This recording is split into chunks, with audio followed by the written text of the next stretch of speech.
Olá, alunos do sétimo ano. Nós estamos aqui hoje para a nossa última aula de ciências e hoje nós vamos falar um pouquinho sobre o capítulo 23, 24 e fazer uma breve revisão sobre os conteúdos da prova. Bom, o capítulo 23 ele fala sobre o trabalho, as máquinas e a transformação da energia. Para a gente começar a entender mais sobre o trabalho, a gente tem que entender o que é energia. Então, energia nada mais é que a capacidade que um corpo tem de realizar um trabalho. E o trabalho é toda e qualquer ação que um corpo vai fazer. Então, quando a gente está correndo, a gente está fazendo um trabalho e gastando energia. Quando a gente está pulando corda, quando está jogando futebol. Então, tudo que eu falei agora são exemplos de trabalho. Bom, para a gente entender um pouquinho sobre como é calculado o trabalho, a gente tem que conceituar força e deslocamento. Força é o que você vai é, fazer para que um corpo sofra um determinado deslocamento, certo? É quanto ele vai se locomover, vamos dizer assim, em metros ou centímetros. Então, o trabalho nada mais é que a ação da força vezes o deslocamento. Na imagem aí, vocês podem ver um homem empurrando o carro. Então, para que ele consiga empurrar o carro, ele está usando a força para que o carro se desloque. Então, esse processo nada mais é que o trabalho. Bom, a potência, ela está relacionada também com o trabalho. A potência, ela é a razão entre o trabalho e o tempo gasto. Esses carros de corrida, eles têm uma determinada potência no seu motor. E isso quer dizer o quê? O trabalho que ele realiza no tempo, né? E o tempo que ele gastou. Então, potência nada mais é que o trabalho dividido pelo tempo, certo? E aí, quanto maior foi essa potência, mais rápido ele vai realizar o seu trabalho. Bom, a energia, ela tem diversos tipos, tá? Energia cinética, que é a energia da movimentação dos corpos. Então, quando você está correndo, quando você está até parado, também está incidindo energia cinética sobre você. Energia térmica é aquela que libera calor para que ocorra, no caso, uma sanduicheira, né?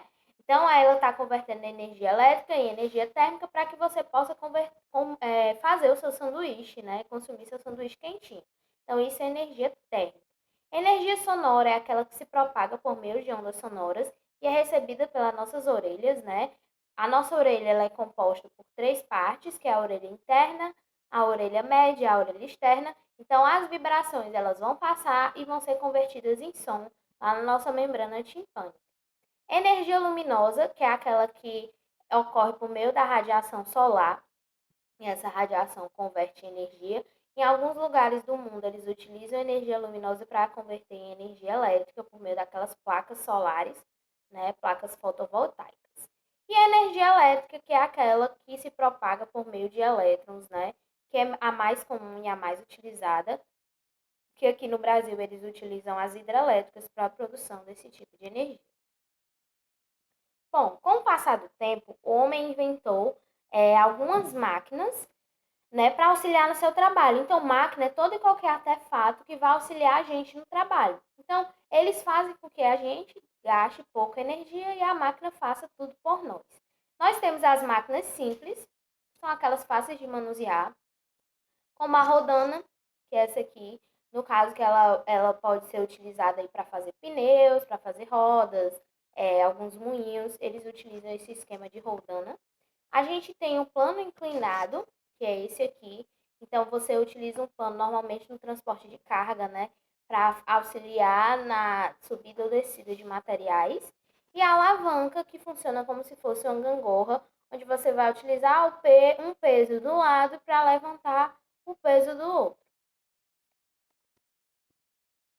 Bom, nós temos também as máquinas térmicas, que são aquelas que utilizam a energia térmica para converter em energia mecânica, ou seja, funcionamento. A primeira máquina térmica a surgir foi a máquina de Heron.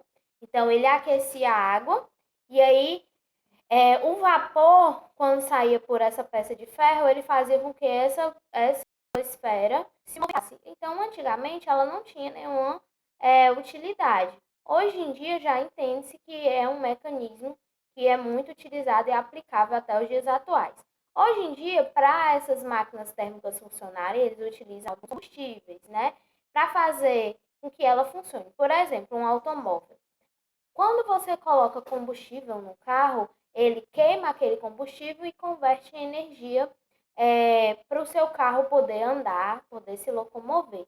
Então, essas máquinas térmicas, elas não funcionam sem auxílio de um combustível. Bom, agora vamos para o capítulo 24, que é termodinâmica. Então, gente, a termodinâmica nada mais é que uma parte da física que vai estudar as leis que regem a relação entre o calor, trabalho e energia. A gente já viu o conceito de trabalho, a gente já viu o conceito de energia, agora vamos ver o conceito de calor. Mas para mim entender um pouquinho de calor, eu tenho que conceituar também temperatura. Então, a temperatura nada mais é que o grau de agitação entre as moléculas de um corpo. Então, é quanto o meu corpo vai conseguir se locomover, vai agitar suas moléculas. E o calor vai ser a energia que vai ser transmitida entre os corpos. Então, por exemplo, quando eu estou com frio, eu posso me enrolar com um edredom e aí aquele corpo vai passar calor para mim. Então, isso é o calor, né? A transmissão entre os corpos de temperaturas diferentes.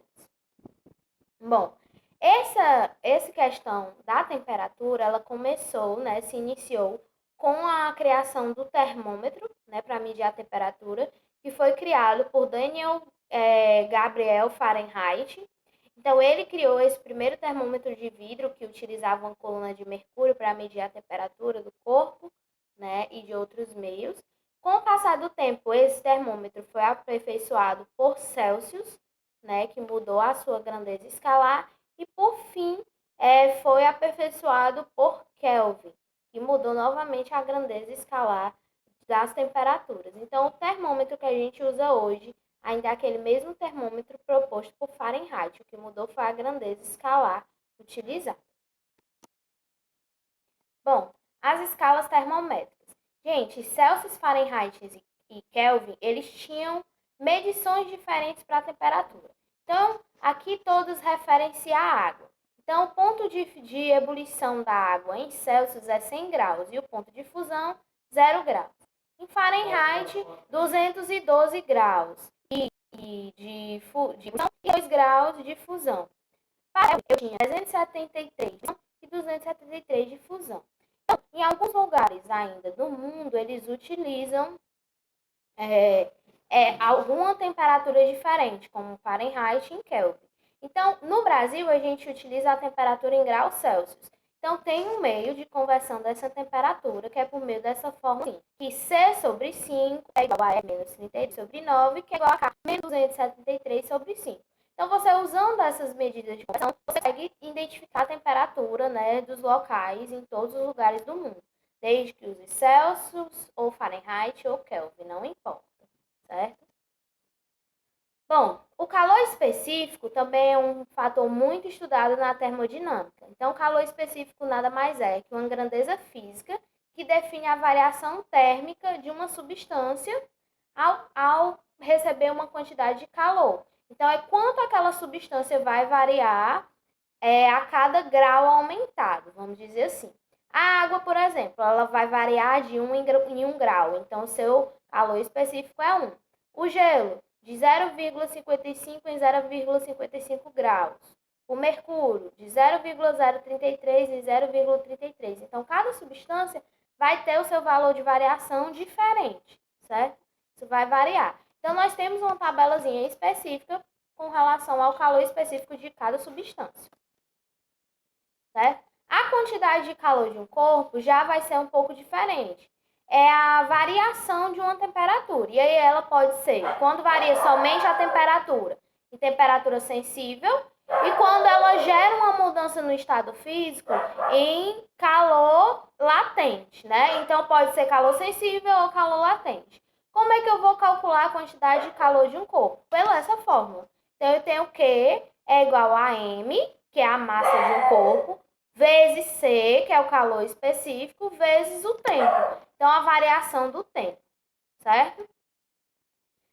A transmissão de calor entre os corpos, ela pode acontecer de dois meios. Então, como é que eu vou receber calor, transmitir calor para alguém? Ela pode ser por condução, quando você utiliza um objeto sólido para transmitir o calor, no caso aí um espeto de ferro. Ela pode ser convecção, quando você utiliza um gás para transmitir o calor. No caso aqui, o gás está sendo liberado por meio do fogo. E por irradiação, quando você usa um meio material para a transmissão do calor, que no caso aqui é a fogueira, certo? Então, nós temos esses 3 meios de transmissão de calor entre os corpos. O equilíbrio termodinâmico também é muito comum. É quando nós pegamos o quê? 2 corpos, né? Ou substâncias, e elas tendem a atingir a mesma temperatura, como nós mostramos aqui na imagem. Então, eu tenho um recipiente com água quente e junto com um recipiente com água fria. Quando eu misturo esses 2 recipientes, o que é que eu vou ter? Uma água morna. Então, os 2 corpos, eles encontraram uma temperatura, né? Conseguiram atingir a mesma temperatura. Então, eles acharam um meio termo que foi a água morna. Sim, pessoal, com relação ao finalizando o livro, né? A gente finaliza nesses 2 capítulos. Lembrando a vocês que como esses capítulos são mais complexos, eles vão ser aprofundados no 8º ano, vocês vão revê-los, né? E aí eu resolvi não colocar esses 2 capítulos da aula de hoje na prova. Então, a prova vai ser somente os capítulos 21 e 22, que é aves e mamíferos, e ecossistemas e biomas. Então, vamos agora para a revisão. Vamos falar um pouquinho sobre as aves. Bom, as aves eles foram os primeiros animais a conquistarem o espaço aéreo. Por quê? Porque ela tem as asas, né? Ela tem suas penas. Fora isso, ela tem um formato aerodinâmico que permite ela cortar o ar, né? Ela vai ter também ossos pneumáticos, que são ossos ocos, que tornam elas mais leves, e sacos aéreos, que vão facilitar também na leveza do seu corpo. Com relação à estrutura corporal, as aves elas vão ter um sistema digestório completo, só que no seu sistema digestório tem alguns órgãos diferenciados, que é o papo e a moela, que vão auxiliar tanto na digestão quanto na trituração dos alimentos. O sistema digestório é completo, porém, nas aves elas não vão ter ânus, elas vão ter uma estrutura denominada de cloaca. O que é isso? Que a gente viu na aula passada. A cloaca é onde vai desembocar todos os ductos do animal, seja o sistema urinário, sistema excretor e o sistema reprodutor. Então, vai sair pelo mesmo orifício, né? O xixi, o cocô e o ovo, no caso da galinha ou de outras aves, né? Então, o aparelho reprodutivo também desemboca na cloaca. O sistema respiratório é formado por um par de pulmões, né? Elas vão ter pulmões. As aves, o seu canto vai acontecer por meio da siringe, que é um órgão fonador, que a ave vai cantar com a passagem do ar. O sistema excretor, eles vão ter um par de rins e o principal excreto é o ácido úrico. O sistema nervoso é bastante desenvolvido, eles vão ter um cerebelo, que vão ser responsáveis pelas funções sensoriais, né, visão, audição. Todas as aves, elas são ovíparas, ou seja, colocam ovos, com a fecundação interna, então tem a cópula entre o macho e a fêmea, e o desenvolvimento direto, então do ovo sai um filhote idêntico aos seus pais. Com relação à classificação, as aves podem ser ratitas ou carinatas. Então, as ratitas são aquelas que não voam, porque não apresentam a quilha, né, que é um ossinho que vai auxiliar na movimentação das aves. E as carinatas são aquelas que voam, porque tem a quilha ou a carena, certo? Agora vamos para os mamíferos.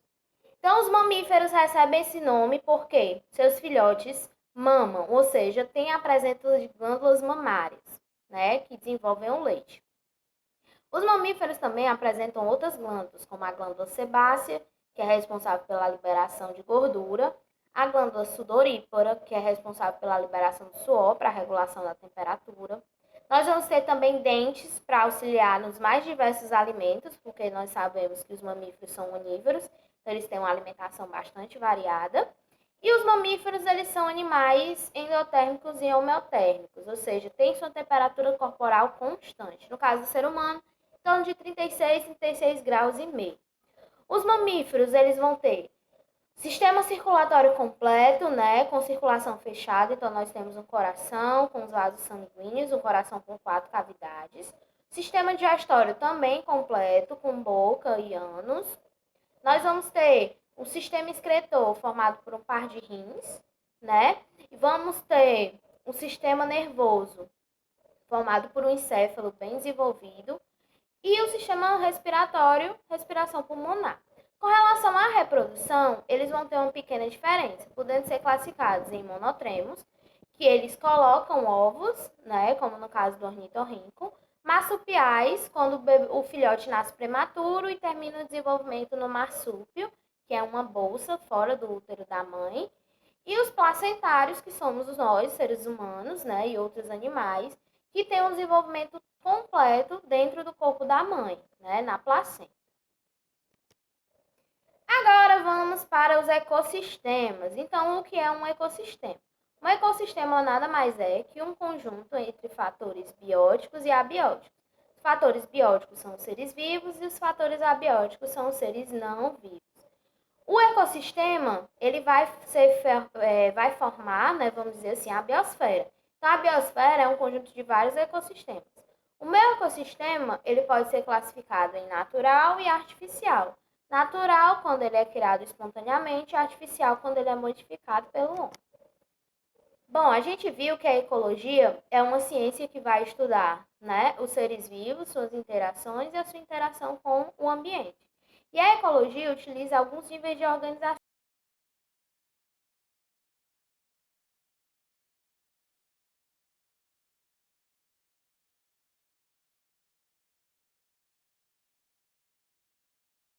para o seu estudo, que é o quê? A biosfera, que é a camada habitável da Terra, os ecossistemas, o conjunto de ecossistemas vai formar a biosfera, a comunidade, que é quando eu tenho organismos de espécies diferentes interagindo entre si, morando num determinado ecossistema, a população, que é quando eu tenho indivíduos de uma mesma espécie, e o organismo, que é cada indivíduo daquela população. Bom, os biomas, nós vimos que nós temos, que nada mais é, né? Um bioma, que um conjunto de vários fatores, né? De vários ecossistemas. Então, nós temos biomas aquáticos e terrestres, né? Os aquáticos, eles podem ser marinhos e de água doce, corresponde a 70% da superfície terrestre, certo? E aí, os biomas marinhos, eles podem ser classificados quanto à profundidade, né? Em zona litorânea, que é essa parte mais externa, zona nerítica, que é a 200 metros, zona batial, 2.000 metros, e zona abissal, mais de 2.000 metros, isso de profundidade. Já quanto à luminosidade, nós temos zona eufótica, que é onde recebe mais luz, até 80 metros, zona disfótica, que é onde recebe uma quantidade de luz mediana, até 200 metros, e zona afótica, que é mais próxima à zona abissal, não recebe tanta luz assim, ou iluminação zero, certo? E quanto ao deslocamento dos animais, nesse meu bioma aquático, eles podem ser planctônicos, então ficar à mercê da água, né? Então, eles são levados de acordo com a corrente de água. Eles podem ser nectônicos, então nadar livremente, né? E bentônicos, ficarem fixos no assoalho marinho. Em ambientes aquáticos, a classificação é um pouco diferente. Nós vamos ter a zona litorânea, que é próxima às margens do lago, a zona liminética, que é a parte central de um lago, e a zona profunda, que é a zona mais profunda do lago, onde ficam os animais bentônicos, que são aqueles que ficam fixos.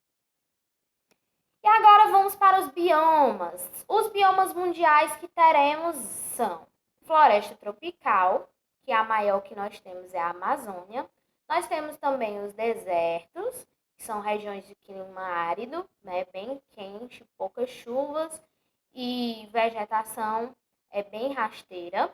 Nós vamos ter as florestas temperadas, que são regiões mais de temperatura razoável. Nós vamos ter os 4 estações do ano bem definidas. Nós vamos ter também a tundra, né? Que é uma região bastante fria também, que tem um inverno bastante rigoroso.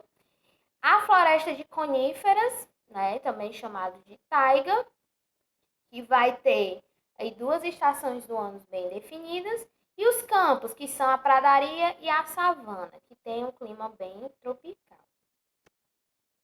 Com relação aos biomas do Brasil, como eu já falei para vocês o que era o bioma, os biomas do Brasil que a gente tem a Amazônia, que é um dos maiores biomas, né, do Brasil. Ele é uma floresta tropical, então eu tenho uma temperatura elevada, mas eu tenho muitas chuvas. Por conta dessa condição, eu tenho uma grande diversidade tanto de fauna quanto de flora. Nós temos também o Cerrado, que é o segundo maior bioma do Brasil, que ele é conhecido por ter árvores com troncos retorcidos e ter uma fauna bastante característica dessa região. Nós temos a Caatinga, que compreende o Nordeste e um pouquinho de Minas Gerais. Ela vai ter um clima semiárido, ou seja, elevadas temperaturas com pouca chuva, né? Por conta disso, a sua vegetação é xerófita, eles perdem as folhas para evitar perder tanta água. Nós temos o Pantanal, que é uma das maiores planícies inundadas do mundo, né? Que ele fica na região do Mato Grosso do Sul. Então, é uma região com bastante biodiversidade animal, certo? Nós vamos ter a Mata Atlântica, que é um dos biomas mais ameaçados de extinção. Normalmente esse bioma se localiza em regiões serranas, onde eu tenho um clima um pouco mais frio, mas ele é o mais ameaçado de extinção. E por fim nós temos os pampas, que só se localizam no sul do Brasil, que é como se fosse um campo, onde eu vou ter muitas gramíneas e principalmente rebanhos, né, que se alimentam dessas gramas.